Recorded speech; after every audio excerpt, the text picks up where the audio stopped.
야고보서 1장 19절 말씀입니다.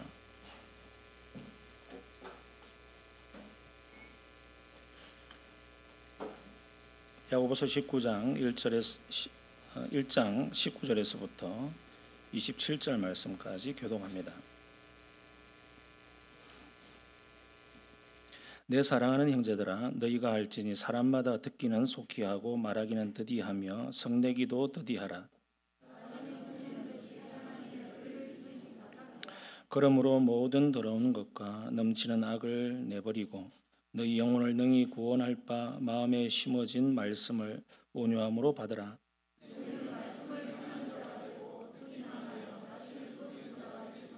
누구든지 말씀을 듣고 행하지 아니하면 그는 거울로 자기의 생긴 얼굴을 보는 사람과 같아서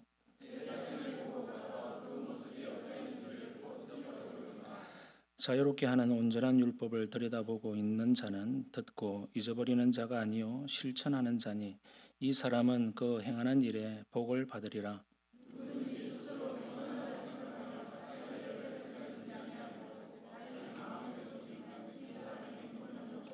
같이 읽겠습니다. 하나님 아버지 앞에서 정결하고 더러움이 없는 경건은 곧 고아와 가부를 그 환난 중에 돌보고 또 자기를 지켜 세속에 물들지 아니하는 그것이니라. 아멘. 오늘 또 하나님 은혜가 저와 여러분과 함께 하기를 바랍니다. 야고보서 강해 6번째 시간입니다. 우리가 야고보서를 읽다 보면 야고보서에 가장 강조하고 있는 것이 믿음이라고 하는 것을 알게 됩니다.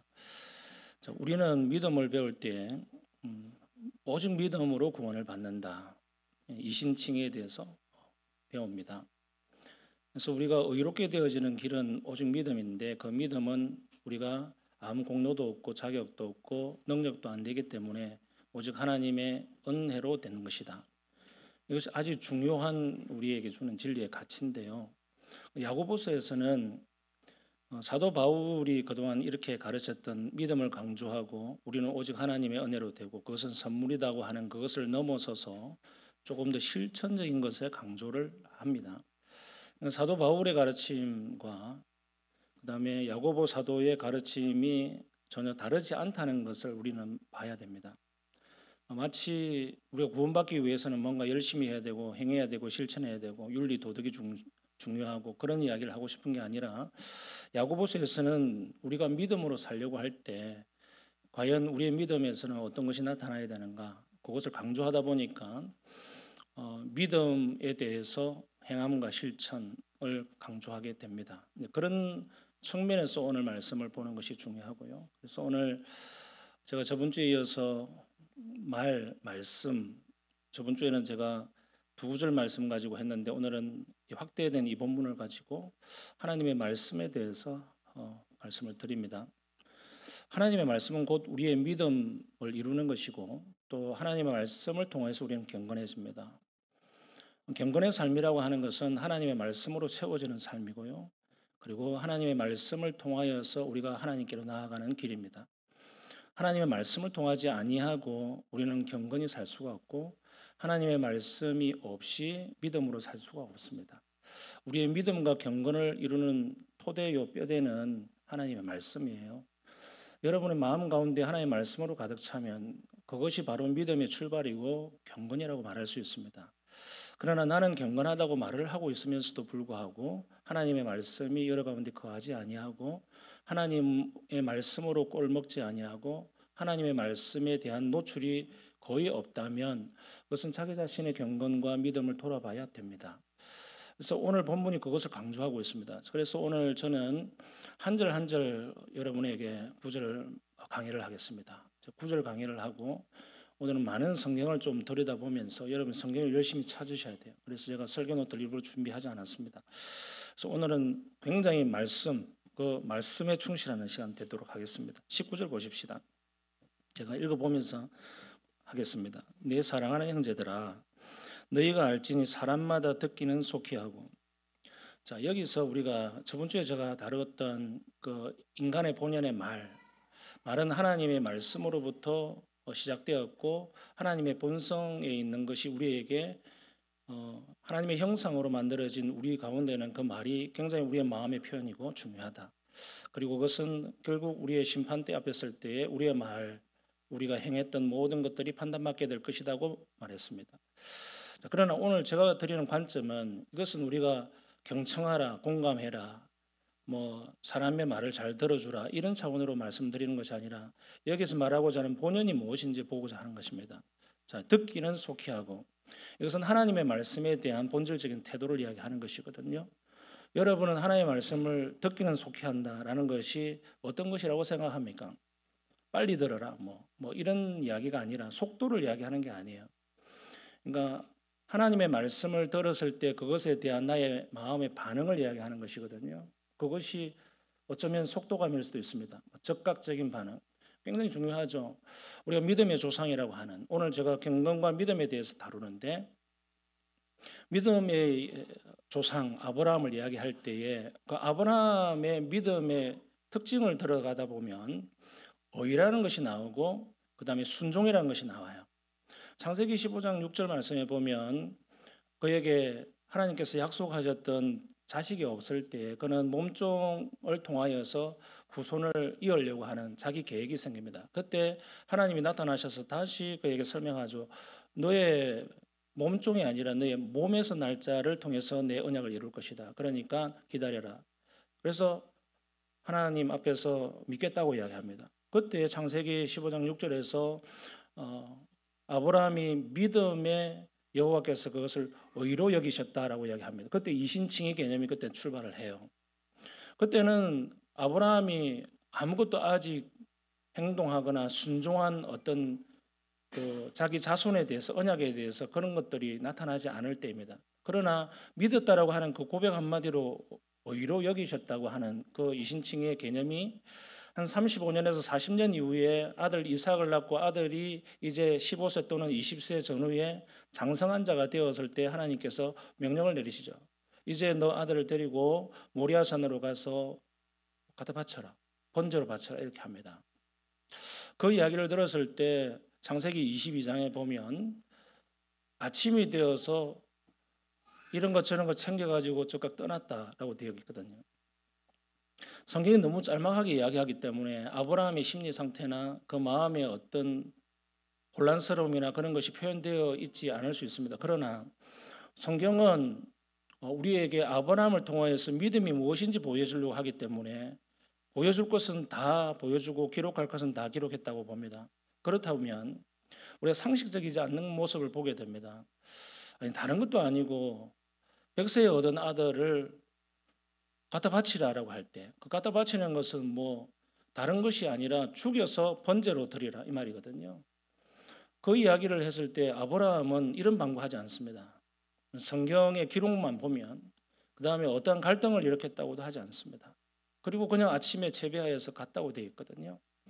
자, 이것이 하나님의 말씀에 대한 그 순종의 표현이라고 성경은 그것을 높이 평가하고 있습니다. 그리고 하나님께서 번제물을 바치려는 순간 이제 이제서야 너가 나를 경외하는 줄 알겠다라고 하면서 그의 성화의 삶을 통하여서 그의 믿음으로 이룬 의가 완전히 높은 수준에 이르렀다고 하는 하나님으로부터 확정을 받는 순간이 처음 창세기 15장부터 22장 이삭을 바치는 사건까지 수십 년에 흐르는 인생 가운데 나타난 모습이라고 우리에게 보여주거든요.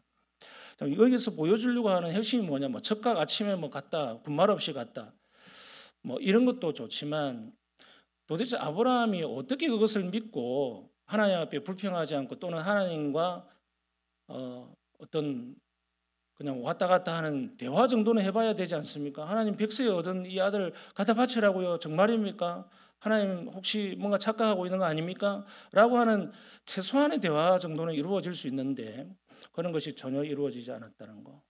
그렇다면 아브라함은 뭔가 믿음을 바라보는 하나님에 대한 신뢰가 굉장히 많은 수준까지 보고 있었다는 것을 보여줍니다.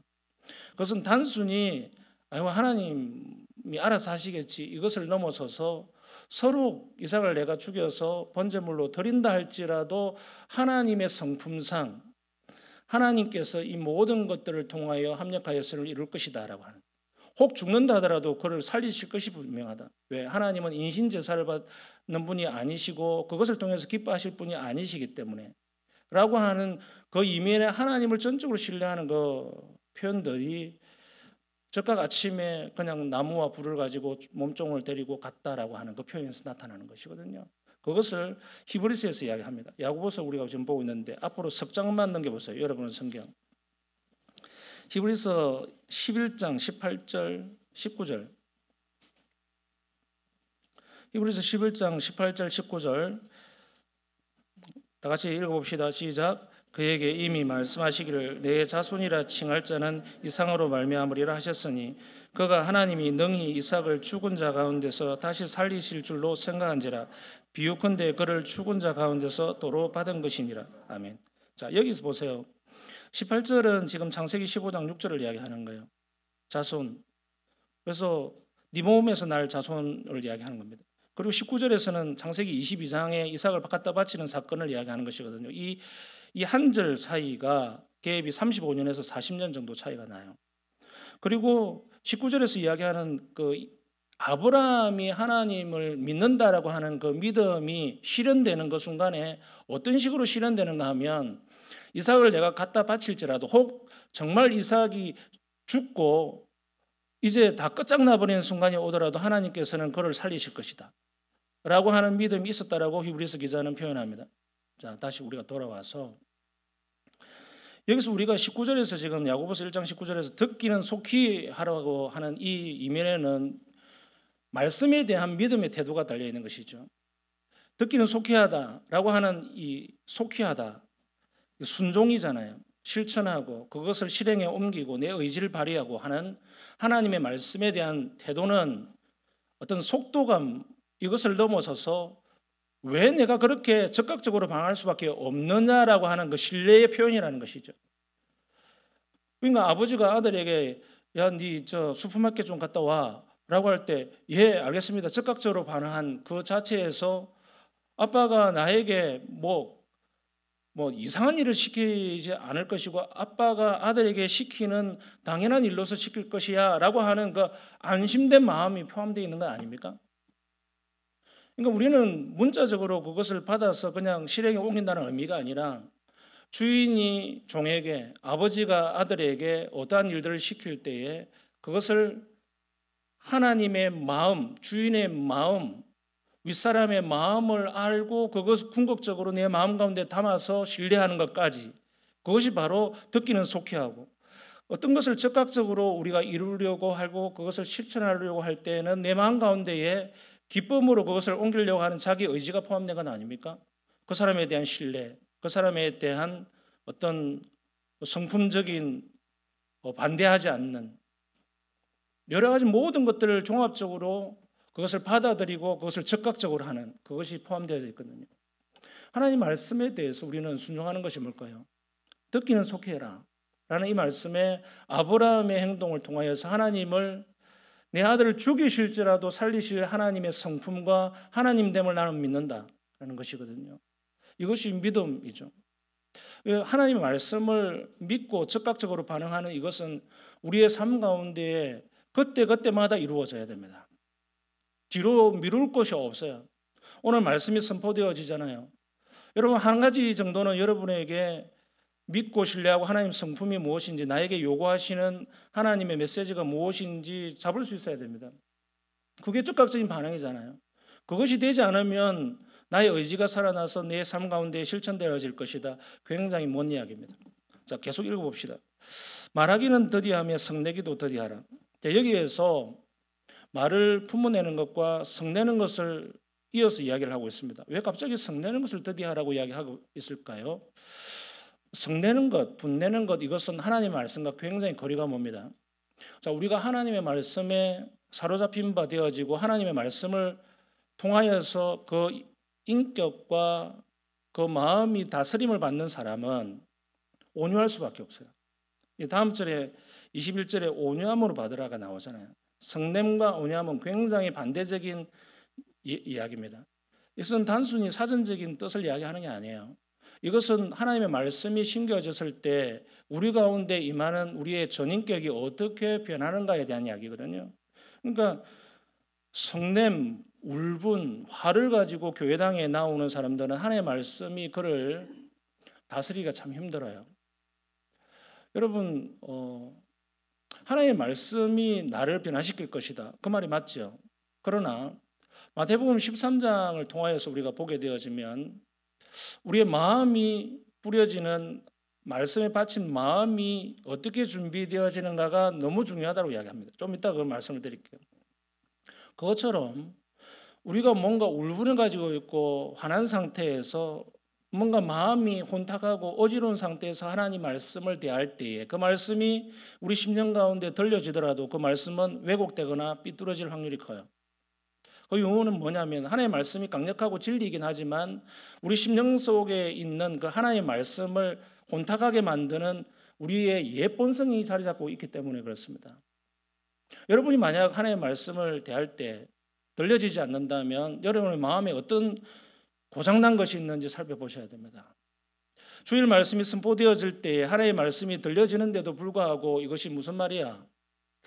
도대체 혼란하기만 하고 전혀 여러분의 가슴에 와닿지 않고 있다면 두 개 중에 하나이겠죠. 설교자가 이상한 설교를 하고 있든지 여러분의 마음의 상태가 고장나 있든지. 그 두 가지밖에 없어요. 근데 저는 이단의 말씀을 전하지 않고 진리의 말씀을 선포하기 위해서 부단이었습니다. 제가 이단 사상을 전하면 언제든지 말씀해 주십시오. 그렇지 않다면 여러분의 마음의 상태를 돌아보는 것이 굉장히 중요합니다. 그것을 성내기도 더디하라라고 이야기하면서 20절에 이렇게 되어 있어요. 사람이 성내는 것이 하나님의 의를 이루지 못한다.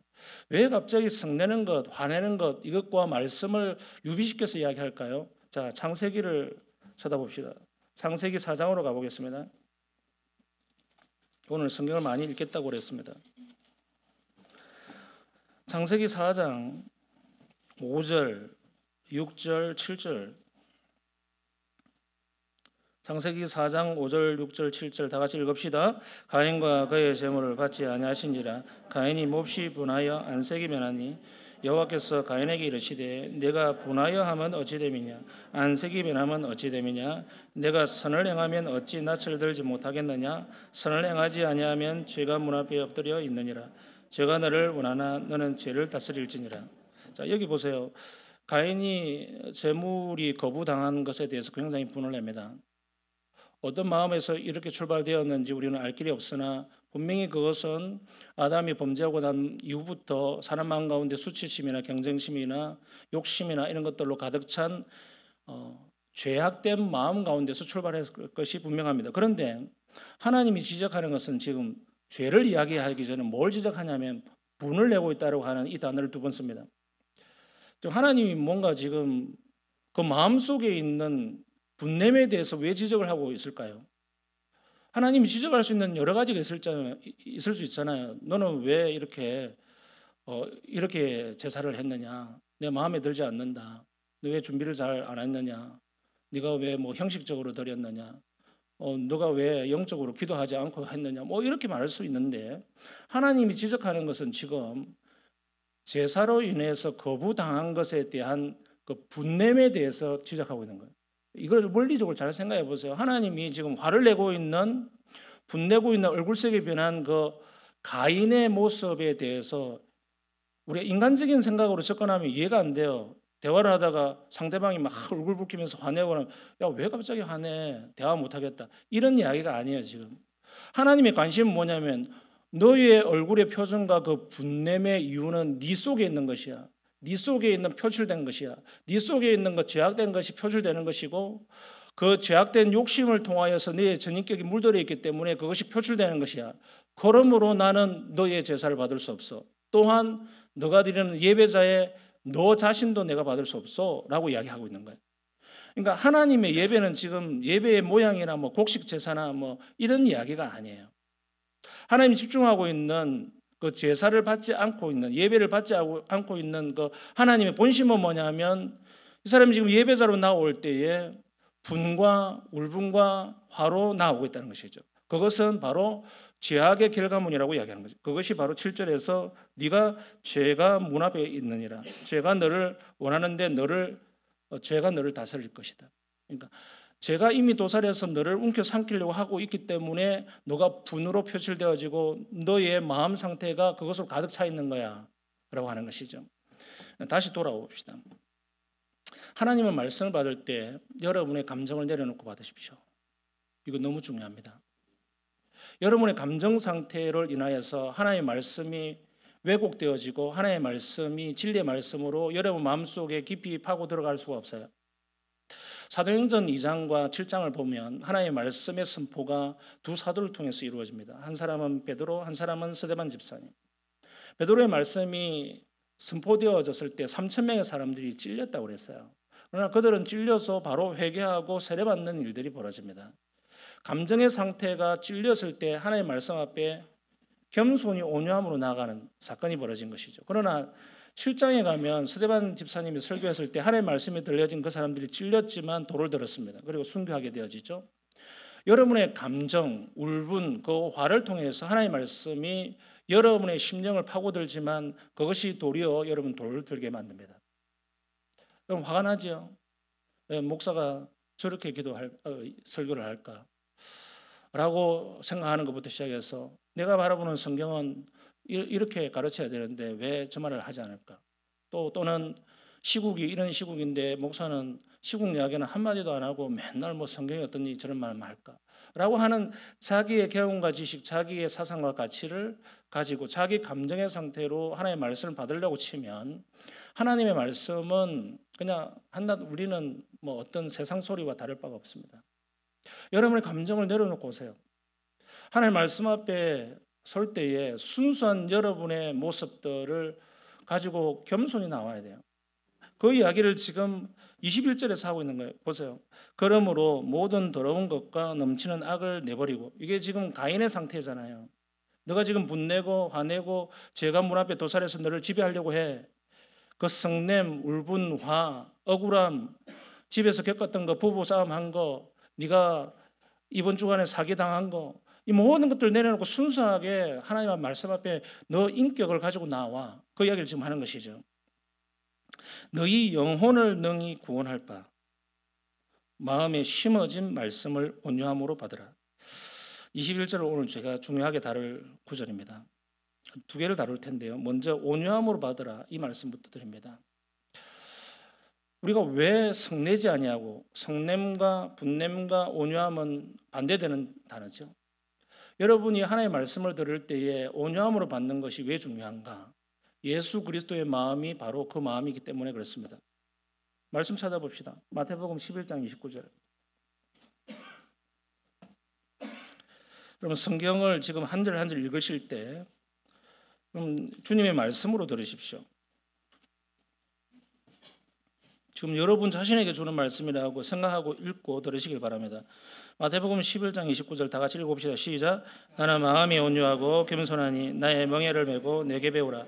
그리하면 너희 마음이 쉼을 얻으리라. 자, 마음이 쉼을 얻지 못하는 이유가 뭐냐면 예수님의 멍에를 지지 않기 때문입니다.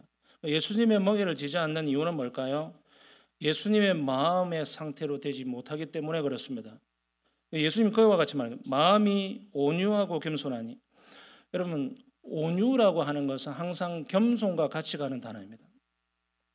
하나님의 말씀을 온유함으로 받는다는 거 하는 것은 주님의 마음처럼 겸손히 받아들이는 겁니다. 겸손을 하는 자가 하나님의 말씀을 받게 되어 있어요. 교만한 자는 하나님의 말씀이 들려지지 않습니다. 자기 생각이 중요한 것이죠. 자기 기분이 중요해요. 자기 의를 이루는 것입니다. 그러나 하나님의 말씀이 들려지고 하나님의 말씀이 충격받고 하나님의 말씀이 내 생각을 흔들어 놓고 하나님의 말씀이 내 감정을 잔잔하게 만드는 호수와 같이 그런 능력의 신비한 일들이 내 마음 가운데 일어나는 그 과정에서는 반드시 여러분의 마음이 온유함과 겸손함으로 그 마음의 밭이 준비되어져 있어야 됩니다. 그래서 온유와 겸손은 항상 같이 가요. 온유와 겸손. 그래서 온유함으로 받으라는 것은 겸손히 받으라라는 말씀과 같은 말씀이에요. 한 구절 더 찾아봅시다. 에베소서 4장 2절. 에베소서 4장 2절. 오늘 성경을 많이 찾습니다. 신약성경 313페이지 에베소서 4장 2절 다 같이 읽어봅시다. 모든 겸손과 온유를 하고 오래 참음으로 사랑 가운데 서로 용납하고. 자, 성경은 겸손과 온유를 병행해서 같이 쓰고 있습니다. 하나만 더 찾아보실까요? 골로새서 3장 12절 몇 장만 뒤로 가시면 돼요. 몇 장만.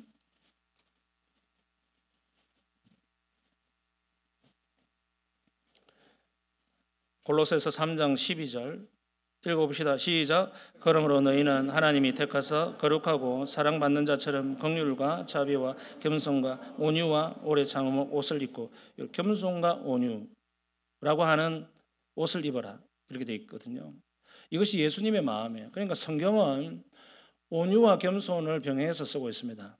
예수님의 마음이 그러하다. 그리고 우리가 예수 그리스도로 옷 입었을 때 나타나는 것은 온유와 겸손, 오래 참음이다. 이 이야기를 하거든요. 하나님의 말씀을 대할 때 여러분이 온유할 필요가 있고 겸손할 필요가 있습니다. 온유와 겸손은 뭘까요? 결국 오래 참음으로 연결되어지죠. 앞에서 에베소서와 또 골로새서에서 쳐다본 것처럼 오래 참음까지 같이 병행해서 쓰고 있어요. 그러니까 여러분의 마음의 상태가 굉장히 분을 내고 있거나 뭔가 불안하고 있거나 뭔가 쫓기듯이 그다음에 움츠려져 있거나 뭔가 마음이 찹찹해져 있거나 뭔가 스트레스로 충만해 있거나 뭔가 불안 요소가 계속 마음을 지배하고 있다면 하나님의 말씀은 여러분 가운데서 요동치기가 힘들어요. 그러니까 여러분 그렇게 생각하잖아요. 내가 오늘 가서 하나님의 말씀을 좀 위로받아야지. 근데 위로가 대부분 안 되는 때가 많아요. 그러니까 내가 내 마음이 어떠하든지 하나님의 말씀은 나에게 작용할 거야. 맞죠? 히브리서 4장 12절 말씀 보면 하나님의 말씀은 활력이 있어, 살았고 활력이 있어, 운동력이 있어 이렇게 이야기하잖아요.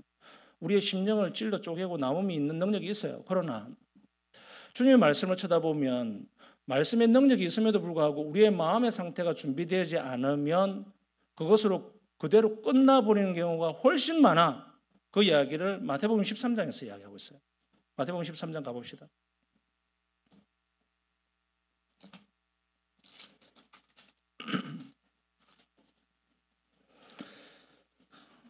마태복음 14장 19절 18절부터 읽겠습니다. 13장 18절부터 22절까지 읽읍시다. 시작. 그런즉 씨 뿌리는 비유를 들으라. 아무나 천국 말씀을 듣고 깨닫지 못할 때에는 악한 자가 와서 그 마음에 뿌려진 것을 빼앗나니 이는 곧 길가에 뿌려진 자요 돌밭에 뿌려졌다는 것은 말씀을 듣고 즉시 기쁨으로 받되 그 속에 뿌리가 없어 잠시 견디다가 말씀으로 말미암아 환난이나 박해가 일어날 때에는 곧 넘어지는 자요 가시떨기에 뿌려졌다는 것은 말씀을 들으나 세상의 염려와 재물의 유혹에 말씀이 막혀 결실하지 못하는 자요. 자, 여기 보세요. 지금 세 가지 안 좋은 마음의 상태를 이야기합니다. 네 가지 유형이 있는데 그 중에 세 가지 안 좋은 유형인데 첫 번째는 19절에 보니까 길가라고 되어 있습니다. 자, 길가라고 하는 그 마음의 상태가 있다 하더라도 그는 처음에는 말씀을 듣습니다. 말씀을 아예 안 듣는 게 아니에요. 보십시오. 19절에 자세히 보면 아무나 천국의 말씀을 듣고, 이게 외적인 부르심이라고 제가 수요일 날 말씀을 드린 적이 있죠. 하나님의 외적인 부르심으로 말씀이 다가올 때 말씀을 들어요. 그런데 듣기는 듣지만 마음속에 확 부딪히지 않아요. 그 10년 가운데 뭔가 비수처럼 뚫고 들어가는 것이 있어야 되는데 그게 없단 말이에요.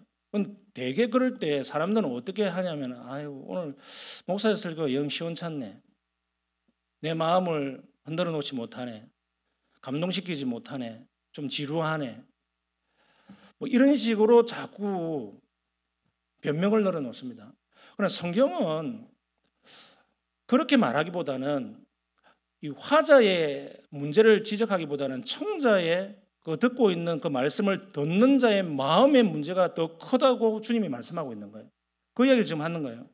깨닫지 못할 때는 악한 자가 와서 그 마음에 뿌려진 것을 빼앗아 가나니 그것이 길가라는 거예요. 여러분 그 악한 자는 뒤에 쭉 읽다 보면 사탄이라고 나와 있어요. 마귀라고 나와 있어요. 여러분, 마귀의 술수와 마귀의 방해를 계속 받고 있는 사람들은 말씀을 계속 듣긴 듣지만 계속 뺏겨요. 계속 뺏겨요.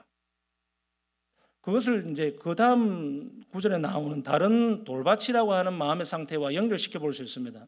이게 복합적이에요. 세 가지가 다른 게 아니고 결국 똑같은 거예요. 하나를 이야기하는 건데 20절 읽어볼게요. 돌밭에 뿌렸다는 것은 말씀을 듣고, 저 말씀을 듣는다고 했잖아요. 들어요. 돌밭이라도.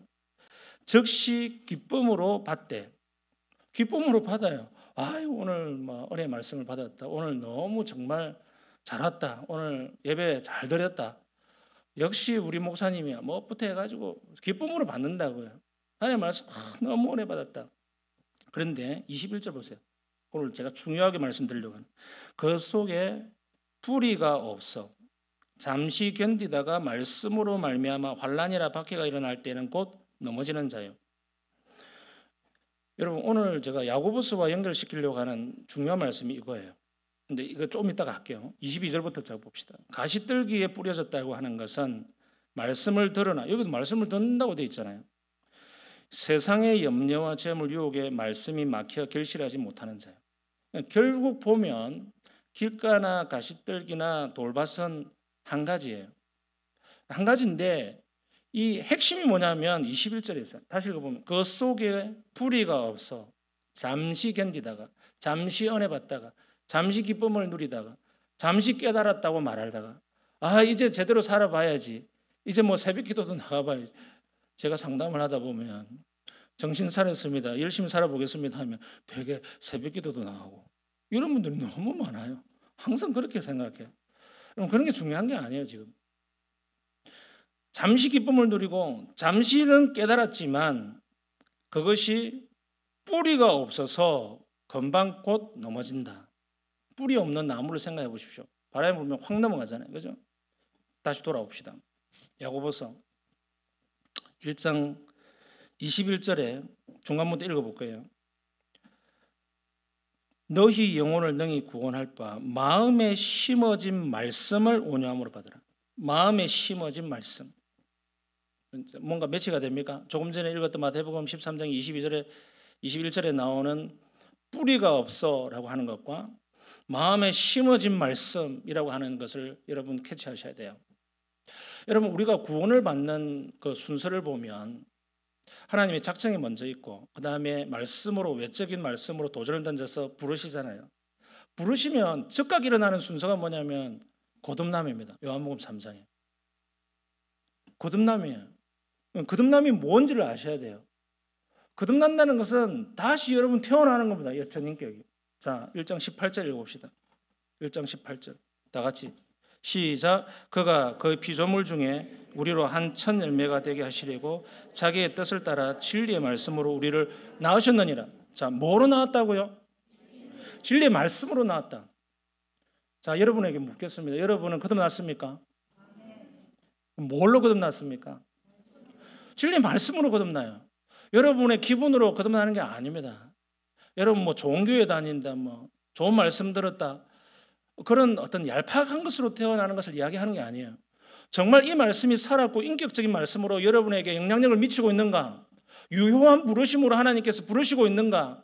그 말씀에 대해서 내가 인격적으로 반응하고 있는가? 그 말씀에 대해서 진지하게 받아들이고 있는가? 그 말씀에 대해서 내 자신을 비춰볼 때 내가 참되고 선악한 것은 하나도 없고 내 비참한 모습, 죽을 수밖에 없는 멸망의 길로 가고 있는 종된 모습, 죄악의 종로로 가고 있는 그 모습만 보일 때, 그 비참함을 통해서 하나님의 말씀이 나에게 영향력이 있고 하나님의 말씀 부여잡지 아니하면, 그 복음을 부여잡지 아니하면 나는 멸망으로 갈 수밖에 없다고 하는 자기 인생에 대한 죄의 비참함을 볼 때 그것이 다시 태어나는 과정이에요. 하나님의 말씀이 여러분들에게 마음을 찌르고 누르고 억누르고 그것으로 끝나는 것이 아니라 그 말씀을 통해서 다시 태어나고 다시 회복되어지는, 여러분의 전인격이 갈아엎어지고 여러분의 마음의 상태가 예수의 온유하고 겸손한 마음으로 하나님의 말씀으로 받고 진지한 마음으로 받고 그 말씀이 또 다시 내 마음 가운데 힘이 되어져서 그것이 자라가고 성숙되어지는 그 일들이 반복해서 일어나는가? 이것이 중요한 것이죠. 이것을 바로 하나님의 말씀이 심겨져서 우리 마음 가운데 뿌리를 내렸다는 거예요. 마태복음 13장에서 보세요. 길가에 심겨진 것은, 돌밭에 심겨진 것은 뿌리가 없어서라고 이야기하잖아요. 그 뿌리는 말씀과 비유해 볼 때 말씀의 뿌리죠. 그리고 그 말씀은 성령 자신이고 예수 그리스도 영이신 성령이니까 예수 그리스도 자신이잖아요. 예수 그리스도로 뿌리 내려지고 예수 그리스도의 토양으로 여러분의 마음이 온유와 겸손함으로 이루어지지 않으면 하나님의 말씀은 늘 그냥 이상한 내가 듣고 싶지 않은 강연으로 들리기 시작하고요. 여러분이 듣고 싶은 마음의 소리를 한번 내어주면 와 박수 쳤다가 하나님의 말씀으로 되돌아가면 아 지겨워. 여러분 어떻습니까? 정말 제 설교가 어렵습니까? 솔직하게 한번 물어봅시다. 김태길 목사의 설교가 너무 어렵습니까? 고맙습니다. 제가 하루를 생각해 봤어요. 왜 신자들이 말씀에 반응하지 않을까? 왜 신자들이 말씀에 조금이라도 진보가 되어지면 좋겠는데 너무 더디거나 자라지 않는 것처럼 보일까? 세월이 가도. 몇 년을 통하여서 똑같은 말을 반복하고 또 수없이 반복했는데 왜 이게 안 먹힐까? 나는 뭘 잘못하고 있을까? 그럴 때 문득 생각되는 게 뭐냐면 내가 너무 어렵게 설교하고 있다. 그런가? 제가 아내에게도 자주 묻습니다. 여보, 내 오늘 설교가 너무 어렵지 않았어요? 아니라 그래요. 당신은 너무 스마트해서 그런 거 아니냐? 아니, 너무 쉽다고. 당신 목사 아내라서 그런 거 아니냐? 아니라고. 나는 별로 똑똑하지도 않고 목사 아내라서 그런 게 아니고 내가 볼 때는 당신 설교는 그렇게 어렵지 않소. 내가 그래서 막 힘을 얻었는데 여러분 제가 이렇게 물은 이유는 저의 설교에 대해서 반응하라고 이야기하는 게 아니에요. 하나님의 말씀이 전해지고 있는 그냥 저는 스피커, 통로에 불과하잖아요. 그러면 저의 연약함은 여러분 제가 아무리 감추려고 해도 감추지지 않을 때가 있습니다. 제 말씨라든지 약간의 어떤 무식한 면이라든지 그런 게 있을 수도 있어요. 속어를 쓴다든지 뭔가 사투리를 쓴다든지 또는 표현의 부족함이라든지 또 인간적인 감정이 섞여 있다든지 저걸 늘 그래요. 저는 할 수 없어요. 또 단어 실수하는 건 말할 것도 없어요. 성경 구절 엉터리로 이야기해버리고 나중에 보니까 막 정신 차리고 내가 왜 그랬을까 그러고 한두 번이 아닙니다. 그러나 인간적인 연약함 때문에 여러분의 하나님의 말씀이 흘러가는 것에 여러분 마음을 닫지 말라는 것입니다. 제 연약함에도 불구하고 하나님의 말씀은 하나님의 말씀으로 전해지는 겁니다. 그러니까 제 연약함이 중요한 게 아니라 여러분의 마음의 상태가 훨씬 중요해요. 왜 저의 연약함 때문에 여러분의 마음이 닫혀야 되는 겁니까? 왜 여러분의 마음에 쏟아질 하나님의 폭포수와 같은 그 진리의 말씀을 안 받기를 작정하고 있는 사람처럼 그렇게 해야 되냐고요. 그것은 여러분의 비참함이에요. 여러분의 마음이 문제인 건 아닙니까? 서로 노력해야 된다면 여러분 저는 여러분보다 훨씬 많이 노력하잖아요. 그렇지 않습니까? 저는 설교를 준비하기 위해서 기도와 책상에 앉아있는 시간이 많습니다. 그런데 여러분 예배드리기 위해서 책상 앞에서 저처럼 막 열심히 기도하고 성경 읽다가 오신 분 손 들어보세요. 아니잖아요. 저는 예배를 위해서 많이 준비하고 있는 사람이라고요. 여러분보다 훨씬. 그렇다면 저는 이 많이 준비되어져 있는 이 통로를 통해서 들려지는 인간적인 목소리를 들으란 말이 아니라 이 속에 들어있는 하나님의 진리의 말씀을 발견하라는 거예요. 이걸 하는 사람이 어떤 사람이냐? 이미 뿌리 내린 사람. 이미 뿌리 내린 사람은 어떤 사람이냐? 18절에서 진리의 말씀으로 우리를 낳으셨느니라. 여러분이 거듭난 사람, 중생한 사람, 성령으로 거듭난 사람은 진리의 말씀이 어떤 식으로든 여러분의 마음에 뿌리를 내렸기 때문에 들려지기 시작하는 거예요. 그럼 그 들려지는 것이 무엇이냐? 뿌리를 내린 것으로 끝나지 않고 뿌리를 내렸다면 그것이 진리의 말씀의 뿌리라면 이단의 말이 아니라 사탄의 말이 아니라 자라기 시작합니다. 그렇지 않습니까? 자라는 것이죠. 하나님 말씀은 잘하는 것 때문에 능력이 있는 거예요. 잘하는 것이 뭘까요? 여러분이 변하는 것 아닙니까?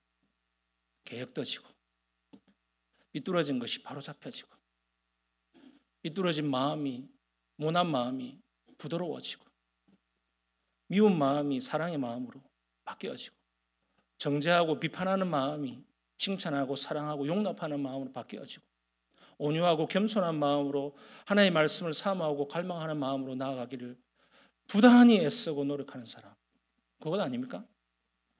그것이 되어야 시작이에요. 시작. 그게 다가 아니라 시작이라니까요. 그 시작조차 못하고 있으면 하나님의 말씀은 들려지지 않아요. 여러분의 마음밭을 살펴보십시오. 나는 시작했는가? 뿌리가 내려지고 있는가? 자, 읽어봅시다. 22절. 너희는 말씀을 행하는 자가 되어. 드디어 이 말씀을 하는 거야. 뿌리가 내려지면 자람이 있는데 그 자람으로 나타나는 현상이 뭐냐면 말씀에 대한 반응이 두껍게 나타나기 시작해요. 말씀에 대한 반응이 초보인 사람은 어떻게 반응하냐면 아멘, 그 다음에 은혜 받았습니다 하고 끝. 그 다음에 아무것도 없어요. 그냥 예배당 빠져나가면 룰루랄라 하면서 그냥 세상 사람들하고 똑같이 살아가요. 뭐 예배당 안에서는 그렇게 눈물 콧물 다 흘리고 막 하다가 나가보면 세상 사람이나 다를 바가 하나도 없어요. 집에 가도 똑같고 여전히 부부싸움 지지고 뻗고 하고 있고 부모 자식 간에 불화하고 있고 세상에 가서 속이고 있고 다른 게 하나도 없어요. 말씀이 그를 지배하지 못해요. 가인과 같은 마음. 그러나 보십시오. 여기서 너희의 말씀을 행하는 자가 되고 이것은 반응하기 시작하는 거예요. 아멘, 은혜 받았습니다를 넘어서서 뭔가 내 의지를 발휘하고 있는 것이죠. 내 마음속에서 뭔가 변화가 일어나고 있다는 것입니다. 그래서 듣기만 하여 자신을 속이는 자가 되지 말라. 이거를 어떻게 비유하고 있냐면 23절에 거울에 비유해요. 누구든지 말씀을 듣고 행하지 아니하면 그런 사람은 마치 거울로 자기의 생긴 얼굴을 보는 사람과 같아서 아침마다 여러분 세수할 때 양치질 할 때 거울을 보시죠.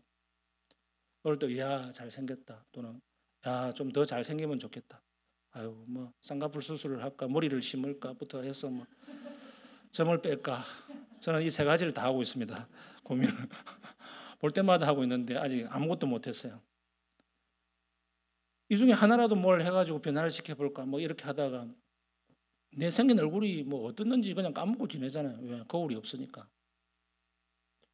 그러니까 거울이 말씀이라고 하는 거울에 비춰볼 때에 눈물도 흘리고 반응도 하고 내가 죄인입니다 하고 아멘 은혜 받았습니다 했지만 거울을 싹 치워버리면 남아있는 게 없어요. 여전히 본래 모습으로 돌아 잊어버린다는 거예요. 보는 사람과 같아서 24절 제 자신을 보고 가서 그 모습이 어떠했는지 곧 잊어버리거니와 라고 이야기하는 것이죠. 자, 이것이 말씀에 대한 태도인데요.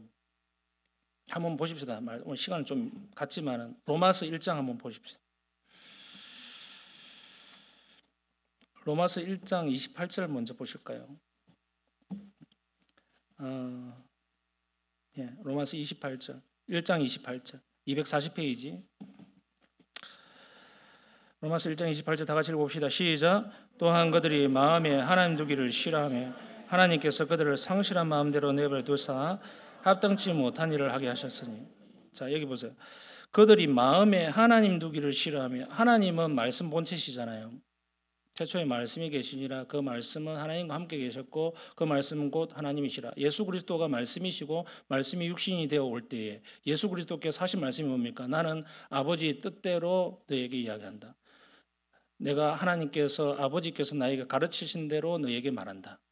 아버지께서 시킨 것 아니면 나는 말하지 않는다. 오직 하나님 말씀 아버지의 뜻을 가르치잖아요. 그게 삼위일체 하나님의 말씀됨이거든요. 말씀의 본체. 그러면 다시 읽어볼게요. 그들이 마음에 하나님의 말씀을 두기를 싫어하며 여러분의 이런 마음이 조금이라도 있는지 한번 살펴보시길 바랍니다. 하나님의 말씀 뿌리내지 못하고 계속 아멘 그 다음에 은혜 받았으면 했는데 전혀 영향력이 없다면 사실상 여러분의 마음에 하나님의 말씀을 두기 싫어하는 마음이 존재하고 있지 않는지 한번 살펴보시길 바랍니다. 또 어떤 마음이 있는지 25절 보십시오. 바로 앞에 25절. 시작. 이는 그들이 하나님의 진리를 거짓 것으로 바꾸어 피조물을 조물주보다 더 경배하고 섬김이라. 주는 곧 영원히 찬송할 이시로다. 아멘. 자, 여기 보세요. 이는 그들이 하나님의 진리, 이 말씀이죠. 하나님의 진리의 말씀을 거짓 것으로 바꾸었다. 이것은 말씀에 대한 왜곡이잖아요. 그러니까 말씀에 대한 왜곡이 왜 일어나냐면 자기의 마음의 상태에 의해서 일어나는 겁니다. 마음의 상태가 삐뚤어져 있으면 말씀도 들어와서 삐뚤어져 버려요. 그러니까 설교자가 많이 삐뚤어져 있다고 생각해 보십시오. 하나님의 말씀이 굉장히 왜곡되어서 나가요. 여러분, 제가 이단에 오랫동안 있었던 사람이라고 생각해 보십시오. 그 이단의 뿌리를 털어내기에는 얼마나 많은 노력이 필요하겠습니까? 그런데 자칫 어느 순간 이단에서 30년 있다가 했던 그것이 훅 튀어나와가지고 하나님의 말씀을 왜곡시킨다고 생각해 보십시오. 얼마나 무서운 일입니까? 제가 어떤 공산주의 이론에 물들었던 사람이라고 생각해 보십시오. 그러다가 하나님의 말씀을 전하는데 공산주의 이론을 사상과 조금 왜곡시켜가지고 하나님의 말씀을 전한다고 생각해 보십시오. 여러분, 우리의 마음의 상태는 얼마든지 하나님의 말씀을 거부하고 왜곡시킬 수 있습니다. 자기의 사상과 같이 경험을 가지고 율법주의적인 관점을 가지고 이리 삐뚤고 저리 삐뚤고 마음대로 그냥 휘둘러서 나에게 적용시킬 수도 있고 다른 사람에게 가르칠 수도 있어요. 착각 속에서 빠집니다. 이 말씀은 그 말씀이 아닌데. 여러분, 이런 마음이 없는지 살펴보시고 또 하나만 더 봅시다. 18절 말씀. 18절 시작. 하나님의 진노가 불의로 진리를 막는 사람들의 모든 경건하지 않은가 불의에 대하여 하늘로부터 나타나. 여기 경건과 불의라는 말이 나오죠. 오늘 야고보서 1장 오늘 본문에서도 이 단어가 나와요. 불의와 경건. 이 경건하지 않는 모습의 본연의 상태가 뭐냐면 하나님의 진리의 말씀을 막는다는 거예요. 여러분이 경건하지 않다 또는 경건하다는 뭐냐면 하나님의 말씀을 말씀 그대로 받느냐 아니면 하나님의 말씀을 거부하고 막고 있느냐, 그걸로 바로 판가름이 납니다. 나는 경건한 사람인가? 나는 믿음의 사람인가? 라고 할 때에 중요한 것은 뭐냐면 그 말씀을 말씀대로 순수하게 그냥 받고 아멘 하는가? 그것을 하나님의 말씀으로 불편하다 하더라도 나를 좀 건드리고 내 스타일이 아닌데 내가 생각해보던 것과 좀 다른데 내 자존심을 좀 건드리는데 또는 내가 하고 있는 비밀스러운 나의 것들을 좀 건드리고 있는데 불편한 감이 계속 생기잖아요. 여러분, 말씀을 듣다가 불편한 감이 생기지 않습니까? 아니, 불편하잖아요. 아니, 불편하기 때문에 반응은 두 가지밖에 없어요. 내가 비참하구나 회개하고 돌아오든지 교회를 떠나자든지. 제가 목회자로서 제일 힘들 때가 그거예요. 누군가 교회를 떠난다고 할 때 이사를 가서 떠난 것도 아니고 이런 게 아니고 불편해서 떠난다. 저 너무 힘들어요. 불편해서 떠난다. 말씀이 불편하대. 말씀이. 내가 이단을 전했습니까? 아니라는 거예요. 이단을 전하는 게 아니에요. 하나님 말씀을 전했는데 불편하대요. 저 얼마 전에도 들었어요. 불편이라는 단어를 썼어요. 저에게. 불편하대요. 김태길 목사가 불편하다는 게 아니에요. 그 말씀 자체가 자기를 불편하게 만든대요. 그래서 우리 교회를 떠났습니다. 가슴이 아팠지만 40분 대화하고.